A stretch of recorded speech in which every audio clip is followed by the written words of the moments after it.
The great chamber of the Galactic Council stretched out like a cathedral made of light. Crystal walls rose toward a dome that showed the stars themselves, and 17 platforms floated in a circle around a central stage. Each platform held the representative of a different spacefaring civilization, beings of every shape and color that the universe had created. Daniel Carter stood on the human platform, his hands clasped behind his back as he watched the proceedings below. He was a tall man with gray at his temples and eyes that had seen too many negotiations turn sour. 12 years he had served as Earth's ambassador to this place. And in that time he had learned one important truth. The Council respected strength, not kindness. The Volanti High Counselor, a creature named Vareth, whose silver scales caught the starlight, was speaking about trade routes in the outer reaches. His voice was smooth and musical, the way all Volanti spoke, but Daniel heard the threat beneath the pretty words. The Volanti wanted more control over shipping lanes the human freighters used every day. Daniel made a note on his tablet and said nothing. There would be time to argue later, in private meetings where deals were actually made. The public sessions were theater, nothing more. 60 years ago, humanity had stumbled into this gallery of ancient civilizations.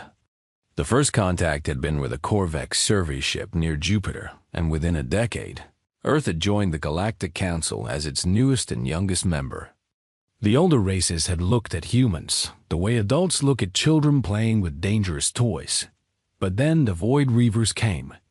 Daniel still remembered the news reports from his childhood. The terrifying images of Reaver dreadnoughts tearing through Council defenses like paper.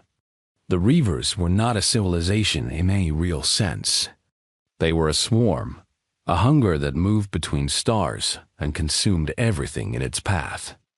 No one knew where they came from or what they wanted. They simply destroyed.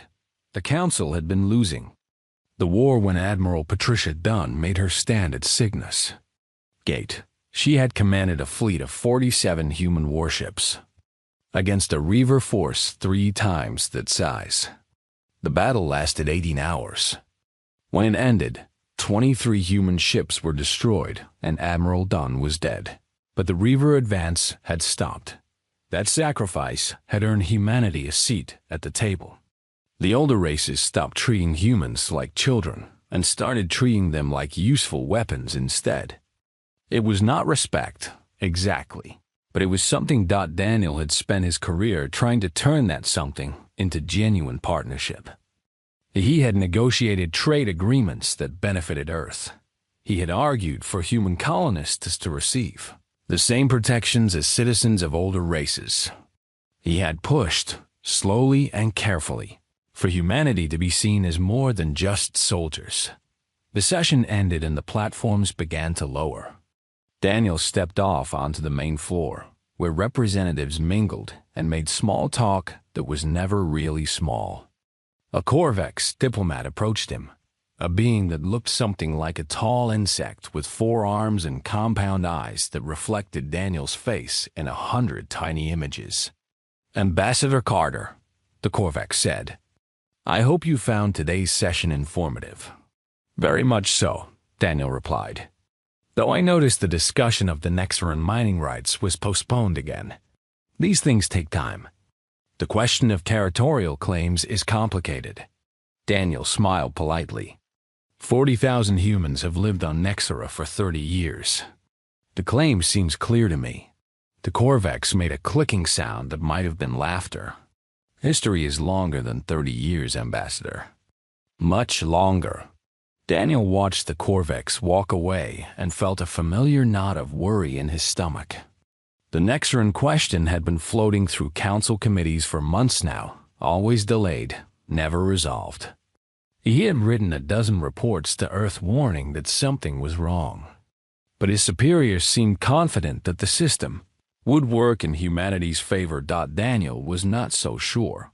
He made his way through the crowd, nodding to familiar faces and exchanging meaningless pleasantries. The council headquarters on Nexus Prime was a city unto itself. with thousands of diplomats and staff from every member world living and working in its towers. Daniel had an apartment on the human level, a comfortable space that he rarely had time to enjoy. His assistant, a young woman named Lisa Park, was waiting for him in his office with a tablet full of messages. "The Secretary of State wants your assessment of the trade negotiations," she said. "And there's a request from Admiral Webb for updated intelligence on Reaver movements." Daniel took the tablet and scrolled through the messages. Anything from the Nexaran governor? 3 messages in the last 2 days. He's worried about the Korvax survey ships that keep appearing in his system. So am I. Daniel walked to the window and looked out at the alien cityscape. Nexus Prime was a beautiful world, its purple sky and golden buildings like something from a dream. But beauty could hide danger, and Daniel had learned to look past surfaces. The Nexaran colony was everything humanity had hoped to build among the stars. It was a place where families lived and worked, where children were born and grew up under an alien sun. The miners who had first settled there had long since been joined by teachers and doctors and farmers. Nexar was home to 40,000 people who had never seen Earth and never wanted to. The Korvax claim to the system was absurd. Their evidence was nothing but old stories and star charts that could have been drawn yesterday for all anyone could prove. Any fair court would dismiss the petition in minutes, but the council was not a fair court. The council was a place where ancient races traded favors and carved up the galaxy according to their own interests. Humanity was useful, yes, but humans were still newcomers. When the old powers wanted something, they usually found a way to get it. Daniel thought about Admiral Dunn and the fleet she had sacrificed at Cygnus Gate. He thought about all the human soldiers who had died, protecting council space from the Reavers. He thought about the promises that had been made, the assurances that humanity's loyalty would be rewarded. He hoped those promises meant something. He feared they did not. "Lisa," he said without turning from the window, "set up a meeting with High Counselor Vareth. Tell him I want to discuss the Nexaran situation directly. He'll probably refuse. He probably will. Set it up anyway." Daniel watched the alien sun set over the crystal towers and wondered if humanity had been foolish to trust these ancient powers. 60 years of service, 60 years of blood and sacrifice. And still they were outsiders looking in. Something was coming. Daniel could feel it in his bones, a storm building just beyond the horizon. He did not know what form it would take or when it would arrive. But he knew one thing for certain. When the storm broke, humanity would have to decide what kind of people they truly were. He hoped they would choose wisely. The council chamber was full when Daniel arrived. Every platform was occupied, every seat taken by diplomats and observers who had come to witness what they knew would be a historic vote. The air hummed with quiet conversations in a dozen alien languages, and Daniel felt the weight of every eye that turned toward him as he took his place. High Counselor Vareth stood at the central podium, his silver scales polished to a mirror shine. He held a document in his long fingers, a formal petition that Daniel had read 100 times and still could not believe was being taken seriously. "The matter before us today concerns the Nexaran system," Vareth announced. "The Korvax Dominion has presented historical evidence supporting their ancestral claim to this territory. After careful review, the Committee on Territorial Affairs recommends that this claim be recognized." Daniel stepped forward on his platform. "I request permission to speak. The human representative is recognized." Daniel looked around the chamber at the faces of beings he had worked beside for 12 years. Some would not meet his gaze. Others watched him with expressions that might have been pity or might have been contempt. He could not tell the difference anymore. "The evidence presented by the Korvax is nothing but mythology," Daniel said. "Their star charts are unverified. Their historical records mention a system that could be any of 1,000 places in this region of space. Meanwhile, 40,000 human citizens have lived on Nexera for 3 decades. They have built homes and schools and hospitals. They have raised families under that sun. By any reasonable standard, Nexera is a human world. The Korvax representative, the same diplomat who had spoken to Daniel days before, made a sound of disagreement. Human occupation does not erase our heritage. Our ancestors walked that world long before your species learned to make fire. Then where is your evidence? Where are the ruins, the artifacts, the genetic traces? Show me one piece of concrete proof that the Korvax ever set foot on Nexera. The sacred texts speak clearly. We do not require physical evidence to know what our ancestors did. Daniel felt his patience cracking. Sacred texts are not evidence. They are stories.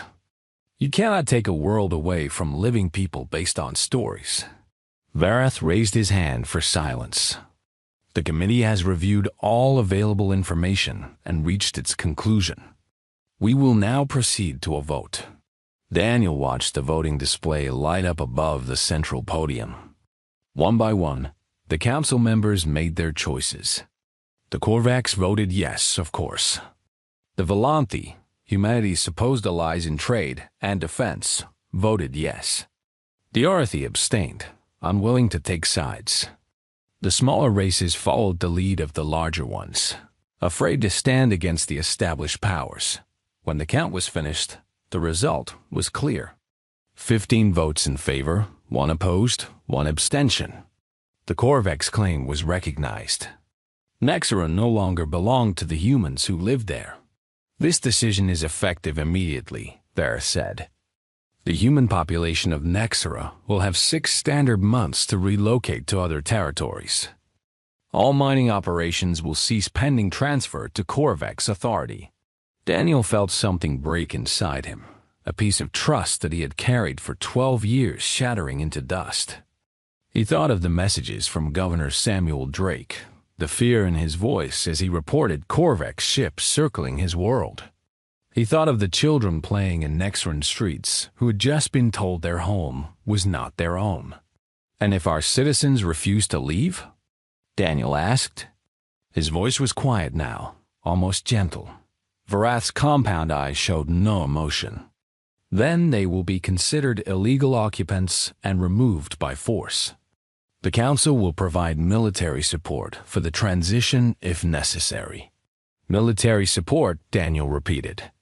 You mean you will send soldiers to drag families from their homes? We will enforce the lawful decisions of this body. That is what the Council exists to do. Daniel nodded slowly. He looked around the chamber one more time, memorizing every face, every platform, every vote that had been cast against his people. Then he straightened his shoulders and spoke in a voice that carried to every corner of the Great Dome. I need to contact my government. Earth will have a response to this decision. Of course, Vareth said. We trust that humanity will accept this ruling peacefully. We have always valued our partnership with Earth. Daniel said nothing.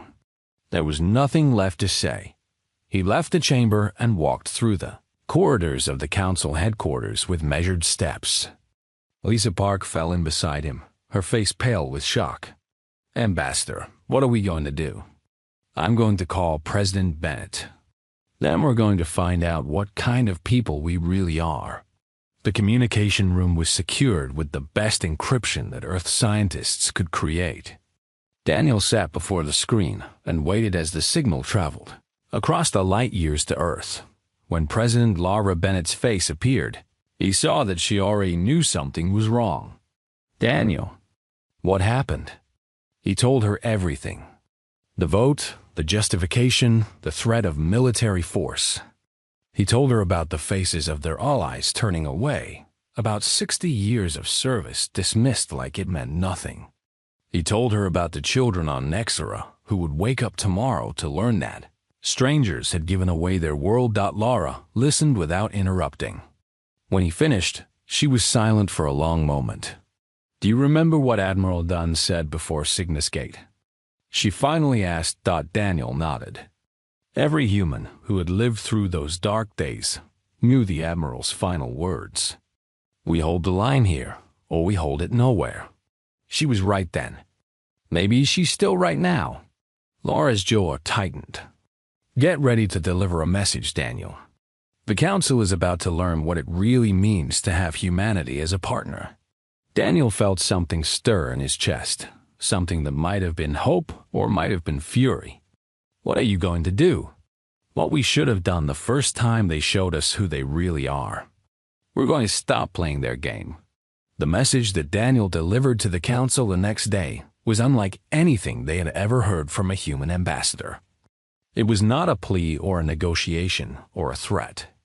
It was simply a statement of fact. Earth was withdrawing from the Galactic Council effective immediately. All human military forces would return to human space. All defense treaties were void. All trade agreements were suspended. Human ships would no longer patrol Council space or protect Council citizens from the Reavers, and if anyone tried to remove the colonists from Nexera, they would be met with the full force of Earth's military. The Council chamber erupted in chaos. Vareth demanded clarification. The Korvax representatives screamed about violations of protocol.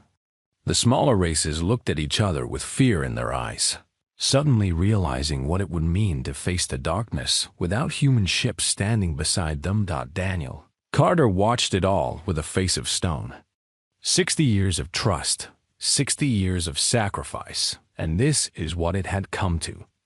He thought of Admiral Dunn and wondered if she would have been proud or heartbroken. Perhaps both.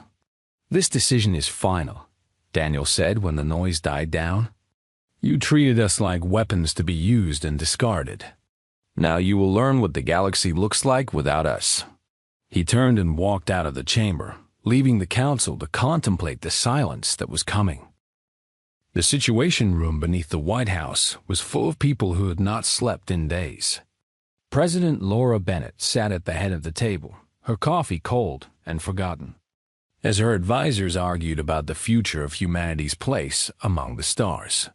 Admiral Christine Webb stood before a holographic display that showed the positions of every human ship in the galaxy. There were thousands of them, scattered across Council space like seeds thrown by a careless hand. Some were warships, bristling with weapons that had held back the Reavers for decades. Others were freighters and transports, the lifeblood of interstellar trade. All of them were now coming home. The Third Fleet has reached Nexera, Webb reported. Governor Drake says the colonists are relieved. They were afraid we had abandoned them. We would never abandon our people, Lavra said. That's the whole point of this. Secretary of Defense Kevin Price leaned forward. The Korvax are making threatening noises, but they haven't actually moved any ships toward the system. I think they're hoping this is all a bluff. It's not a bluff, Lavra said flatly. If they try to take Nexera, we destroy their fleet. Make sure they understand that. National Security Advisor Marcus Young shook his head. The Council won't let this stand. They'll pressure us, sanction us, try to starve us into submission. Let them try. We've spent 60 years feeding their economy and protecting their borders. They need us more than we need them. Admiral Webb changed the display to show the outer reaches, the vast expanse of space between Council territory and the unknown regions where the Reavers lurked. Red icons marked the positions of early warning stations that human crews had maintained for 4 decades. Once we pull out of these positions, the Council will have to replace us, Webb said. The Volanthi and Korvax don't have the ships or the personnel. The Arthi are too far away. The smaller races couldn't hold these stations, even if they wanted to. What about the Reavers? Price asked. Webb's face was grim. Our intelligence suggests they've been testing our defenses for months. They know something is changing. If we leave gaps in the perimeter, they'll find them. Lavra stood and walked to the display. She touched one of the red icons. An outpost near a dead star, that had been humanity's first line of defense against the swarm. Men and women had lived and died at that post, watching the darkness for signs of danger. "We didn't build this network for the council," she said quietly. "We built it because it was the right thing to do. Because protecting innocent people from monsters is what good people do." "So we should stay?" Price asked. "No, we should let the council understand what they've lost." Laura turned to face her advisors. "Pull back the perimeter stations. Bring our people home. Let the ancient powers of the galaxy protect themselves for a while." The orders went out within the hour. Across 1,000 light years, human crews began shutting down the systems they had maintained for generations. They packed their belongings, said goodbye to the alien landscapes they had grown to love, and boarded ships that would carry them back to Earth. On Nexra, Governor Samuel Drake stood on the balcony of his office and watched the Third Fleet take up positions in orbit. The great warships hung in the sky like protective spirits, their running lights blinking against the stars. His assistant, a young man named Peter Collins, joined him with a tablet full of reports. "The refugees from the outer stations are starting to arrive," Peter said. "We're setting up temporary housing, but it's going to be crowded." "Better crowded than dead," Drake replied. "Have you heard anything from the council?" "Nothing official. But there are rumors that the Korvax are reconsidering their claim." Drake laughed bitterly. "Of course they are. They thought we would roll over and accept their theft. They never expected us to fight back. What if they still tried to take the planet?" Drake looked at the warships in the sky, at the power they represented. "Then they'll learn why the Reavers fear human ships." The weeks that followed were strange and tense. Human freighters stopped delivering goods to council ports. Human patrols vanished from shipping lanes that had been safe for decades. Human engineers left the maintenance stations they had built around council jump gates, taking their expertise with them. The council responded with outrage and denial. High Councilor Vurath gave speeches about human aggression and irresponsibility. The Volanti news networks portrayed humans as primitive savages who had never truly belonged among civilized species. The Korvax demanded that Earth be sanctioned and punished for its defiance. But beneath the angry words, fear was spreading. The first Reaver scouts appeared in the outer reaches 3 weeks after the human withdrawal. They were small ships, just probes testing the defenses, but they found gaps where human stations had once stood. The Arthi home fleet drove them back, but the message was clear. The darkness was watching. Trade routes the human ships had protected fell silent. Pirates who had hidden from human patrols for years emerged to prey on merchant vessels. The economy of the Corinth sector, which depended on human shipping lanes, began to collapse. And in the council chamber, the ancient powers of the galaxy began to realize what they had done. Ambassador Daniel Carter remained on Nexus Prime, though he no longer attended council sessions. He spent his days meeting with representatives of the smaller races, the ones who had been afraid to vote against the Korvax claim. Many of them came to him in secret, afraid of being seen with the human ambassador. "We didn't want this," one told him, a being from a world that Earth had helped protect from raiders for 30 years. "But what could we do? The Volanti and Korvax control everything." "You could have stood with us," Daniel said without anger. "You could have told them that principles matter more than politics. And then what? They would have turned on us too." Daniel nodded slowly. "Maybe, but at least you would have been able to look at yourselves in the mirror." The smaller races had no answer to that. They knew he was right, and the knowledge burned them. Lisa Park found Daniel in his office late one night, staring at a message on his screen. "What is it?" she asked. "The Arthi ambassador wants to meet. Off the record, somewhere private." The Arthi abstained from the vote. "They didn't betray us." Daniel turned to look at her. "They didn't help us either. But maybe they're ready to change that." He met the Arathi ambassador in a small garden on the edge of the council headquarters. The Arathi were tall beings, slender and graceful, with skin that changed color with their moods.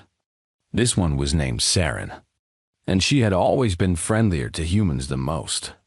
"Your withdrawal is causing problems," Saren said without greeting. "That was the idea. The Reavers are probing our borders. Without human ships, we cannot hold them back forever." Daniel felt a flicker of the old anger. "So you want us to come back and die for you again? After everything that happened?"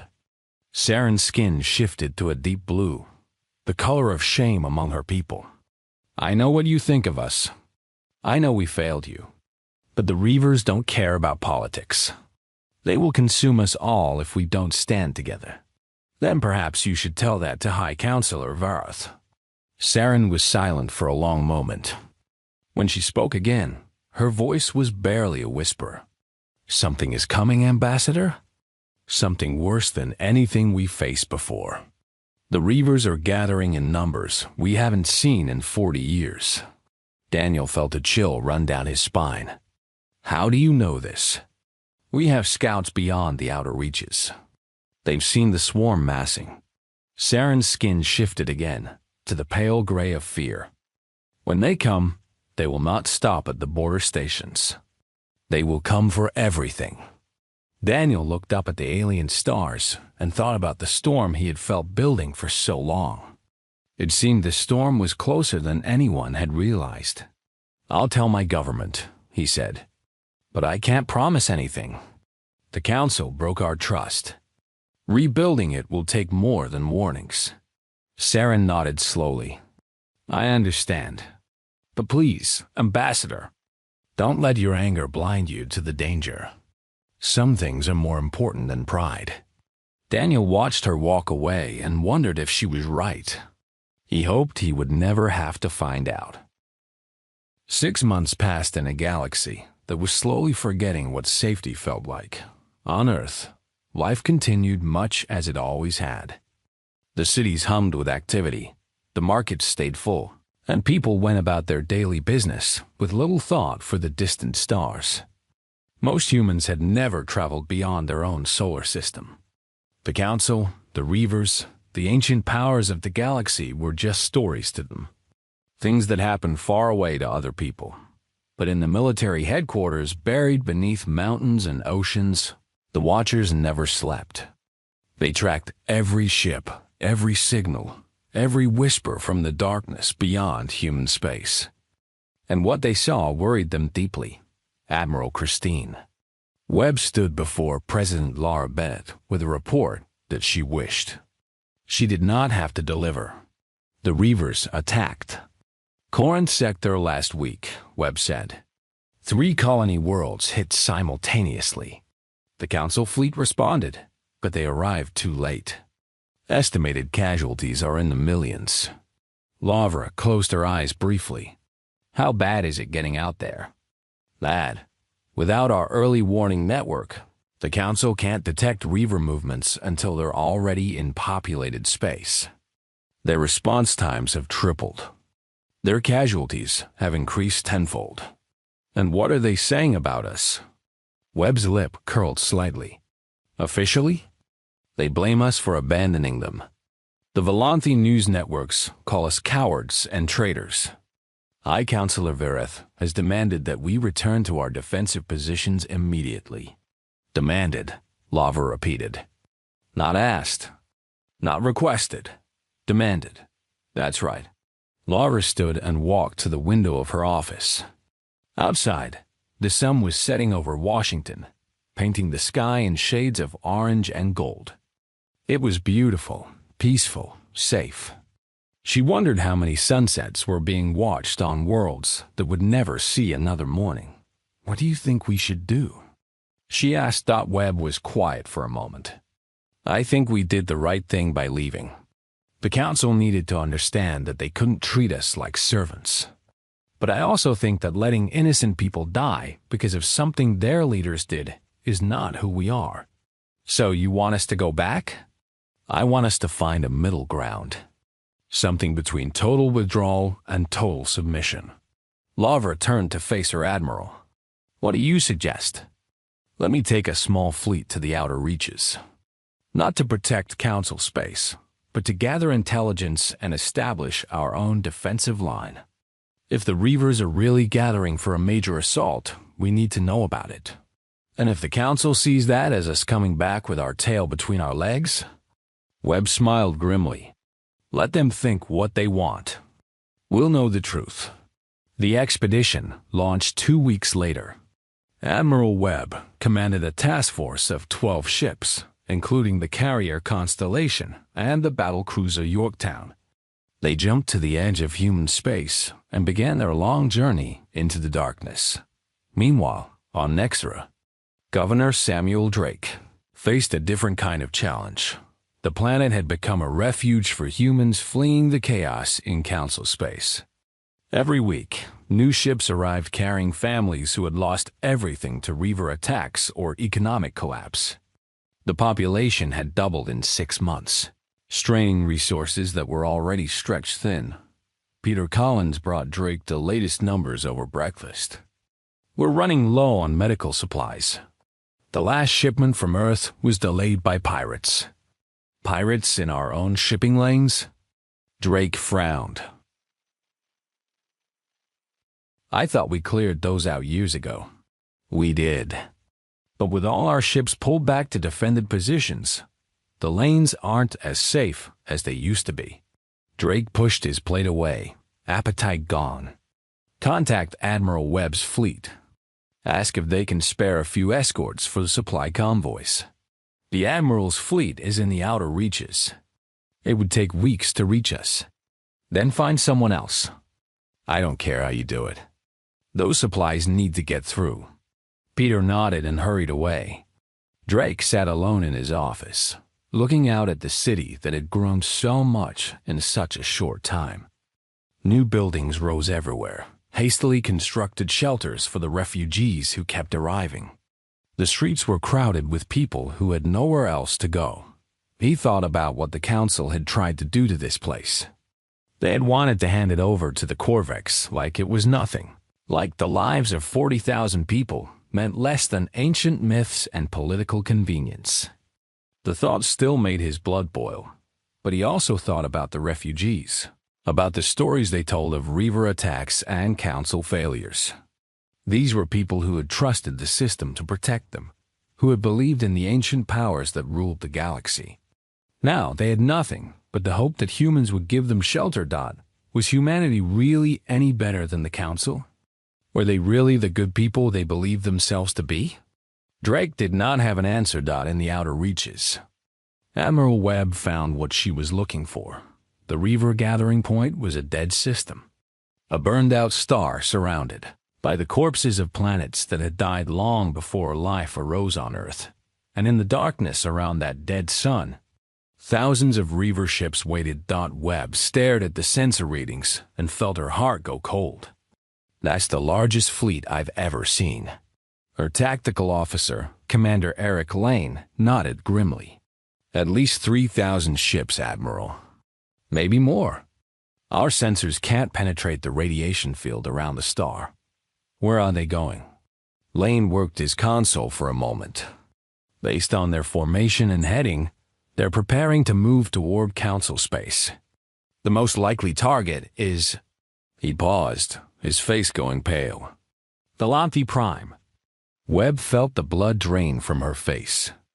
Delanthi Prime was the Council's capital, the heart of galactic civilization. If the Reavers struck there, the chaos would spread to every corner of the galaxy. How long before they move? Days, maybe hours. There's no way to know for certain. Webb stood absolutely still, her mind racing through options that all seemed impossible. She could try to warn the Council, but would they listen? She could try to stop the Reavers herself, but 12 ships against 3,000 was suicide. She could retreat to human space and let the Council face the consequences of its arrogance. She thought about the people on Delanthi Prime, millions of them, going about their daily lives with no idea that death was coming for them. They were not the ones who had voted to betray humanity. They were just people, as innocent as the humans on Nexera, as innocent as anyone caught in the path of the swarm. "Send a message to Earth," she said finally. "Priority 1 encrypted. Tell the president what we found. And then?" Webb looked at the sensor display, at the vast darkness where the Reavers waited. "Then we watch and pray that someone makes the right choice." The message reached Earth 12 hours later. President Bennett read it in silence, then passed it to her advisors without comment. Marcus Young spoke first. "If this is accurate, the Council is about to face the worst attack in their history. Without our help, they'll be devastated." "And why should that be our problem?" Kevin Price demanded. "They betrayed us. They threatened our people. Let them reap what they've sown." "Millions of innocent people will die," Lawver said quietly. "Millions of innocent people have already died because the Council couldn't protect them. We didn't cause this. We don't have to fix it." Lawver looked at the message again, at the numbers that represented ships and weapons and death. She thought about Admiral Dunn at Cygnus Gate, about the choice she had made to stand and fight when running would have been easier. "We have a few days before the Reavers move," she said. "I want options. All of them. We'll make a decision when we have to, and not before." But even as she spoke, Lara knew what decision she would make. She had known it from the moment she read Webb's message. The only question was whether humanity would follow her into the fire. The attack on Volanti Prime came without warning. 3 Reaver dreadnoughts dropped out of hyperspace above the Council's capital world, their massive hulls blotting out the stars like spreading stains of darkness. Behind them came hundreds of smaller ships, a swarm of death that spread across the sky like a plague. The Volanti fleet responded immediately, but they were outmatched from the start. Their ships were elegant and beautiful, designed for parades and diplomatic missions, not for the brutal reality of war against an enemy that did not negotiate or retreat.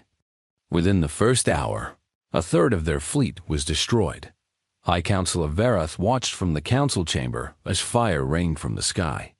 The crystalline dome that had sheltered generations of diplomats cracked under the bombardment, showering the assembly hall with glittering shards.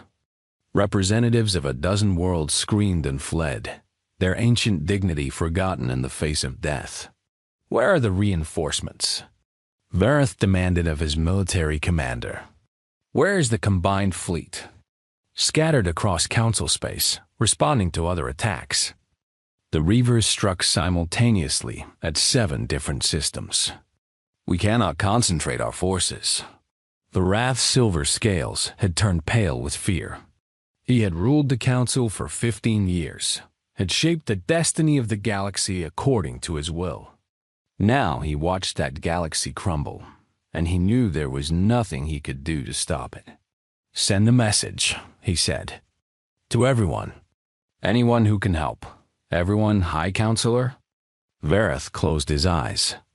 The word tasted like ash in his mouth. "Even the humans. Especially the humans." The message reached Earth in minutes. President Laura Bennett read it and felt something twist in her heart, a mixture of vindication and sorrow that she could not untangle. "They're begging," Marcus Young said. "After everything they did, they're begging us to save them. Can we?" Laura asked Admiral Webb, who had returned from the outer reaches with her intelligence and her warnings. Webb studied the tactical display. "The 4th Fleet is ready to move. We could reach Volanti Prime in 6 hours if we push the engines. But we'd be jumping into a battle against overwhelming odds. Can we win?" Webb was silent for a long moment. "We can make a difference. Whether that's enough to win, I honestly don't know." Laura looked around the room at the faces of her advisors. Some wanted to help, some wanted to let the council burn. All of them were waiting for her to decide. She thought about Admiral Dunn again, about that final stand at Cygnus Gate. Dunn had known she would probably die. She had known that the odds were against her, that the enemy was stronger, that there was no guarantee of victory. But she had fought anyway, because some things were worth fighting for even when winning was not certain. "We're going," Lara said. "All of us. Everything we have."